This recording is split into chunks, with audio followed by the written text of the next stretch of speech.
When my nephew threw my graduation cake on the floor and told me to eat it like a dog, I didn't scream. I didn't cry.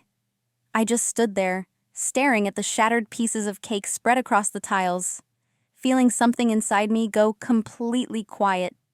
It was supposed to be one of the proudest days of my life. A day I had dreamed about since I was a teenager.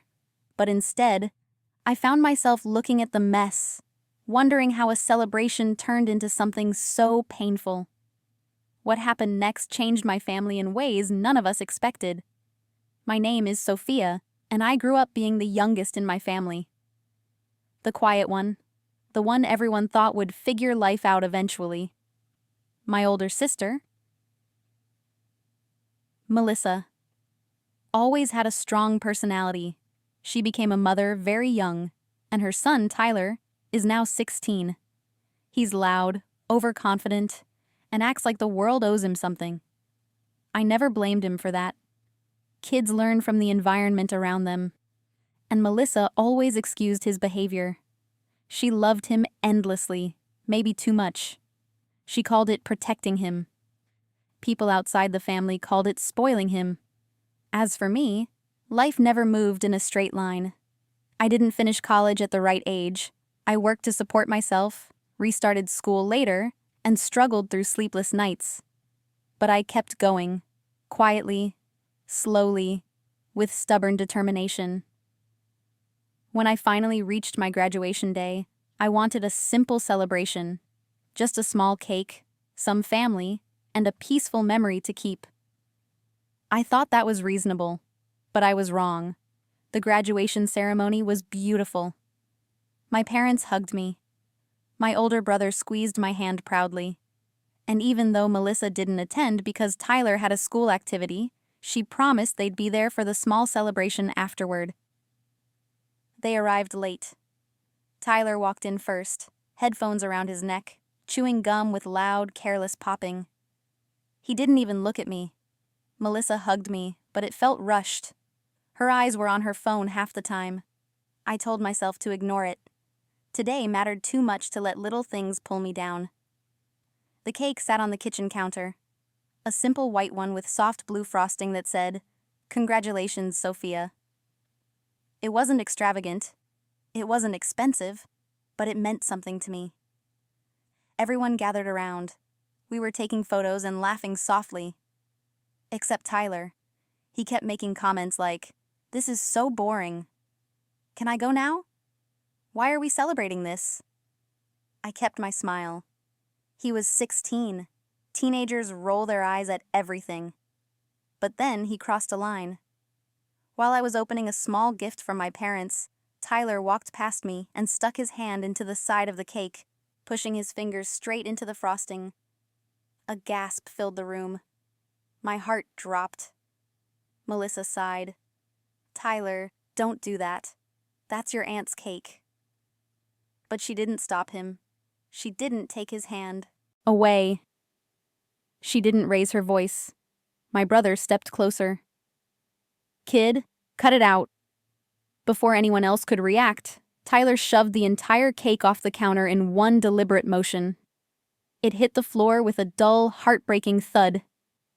Everyone went silent. My eyes widened as I stared at the destroyed cake, my cake, smeared across the floor. Tyler smirked. Then he said, "Come on, Aunt Sophia. Eat it off the floor. You've been crawling your whole life anyway." The room felt frozen. Melissa grabbed his arm, horrified. "Tyler, stop it." He pulled away. "It's just cake. She's too old for this anyway." I felt everyone watching me, waiting for me to explode, waiting for me to cry. But I didn't. I just bent down, picked up the ruined pieces, and placed them back into the box. My mom came beside me and whispered, "Sweetheart, I'm so sorry." I nodded, but inside, something shifted. Not broken, not angry, just done. Done allowing disrespect. Done being invisible. Done letting a child act like he ruled the world. That night, after everyone left, I quietly cleaned the floor. The house felt empty and hollow. As I lay in bed replaying everything, a quiet question formed inside me. Is this how my family really sees me? I didn't want revenge. I didn't want drama. I didn't want tears. I wanted a real moment, a truthful one. A moment that might actually help Tyler grow. So the next morning I called Melissa and asked if I could speak to Tyler alone. She hesitated, nervous, unsure, but eventually agreed. At their house, Tyler sat in the living room playing video games. He paused when he saw me. "What now?" he muttered. I sat down calmly. "Tyler," I said softly, "I want to talk to you. Just listen for a minute." He crossed his arms but stayed quiet. I took a slow breath. "Yesterday wasn't about the cake," I said. "It was about how you treated me." He swallowed but said nothing.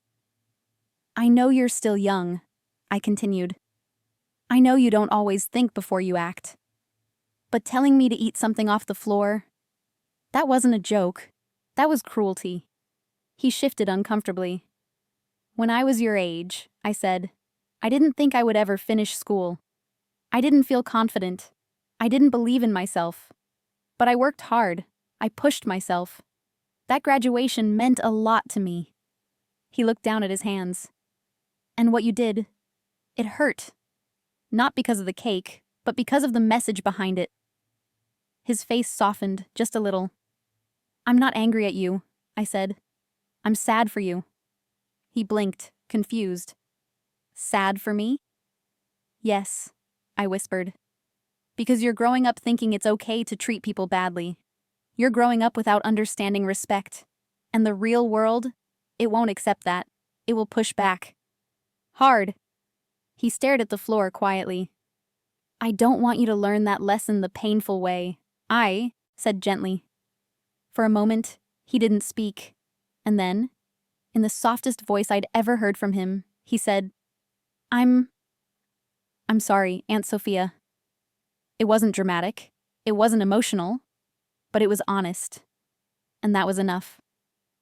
Melissa walked into the room just then and froze, seeing Tyler's expression. "What happened?" she asked carefully. Before I could answer, Tyler looked at her and whispered, "Mom, I messed up yesterday. I'm sorry." Her eyes softened. She sat beside him, held his hand gently and whispered, "Thank you. That means a lot." Weeks passed. Things didn't magically become perfect, but they got better. Tyler started being more respectful. He still had moments of teenage attitude, but the cruelty, the sharpness, it faded. Melissa changed too. She became firmer, more aware, more present. One afternoon, she called me privately. "I didn't realize how much I was letting slide," she said with a shaky voice. "I should have stopped him sooner. And I'm truly sorry, Sophia." I hugged her. I wasn't angry. I never had been. Sometimes families break your heart, but sometimes they heal too. I never bought another cake. But life moved forward, and the healing that followed meant more to me than any celebration ever could. I kept the small, "Congratulations, Sophia" topper in a drawer. Not to remember the pain, but to remember the turning point. The moment when quiet honesty changed a young boy's path. The moment when I found my voice, not by shouting, but by speaking gently. Sometimes giving someone a reality check isn't about punishment. It's about love, guidance, truth. And sometimes, the calmest voice in the room is the one that creates the deepest change.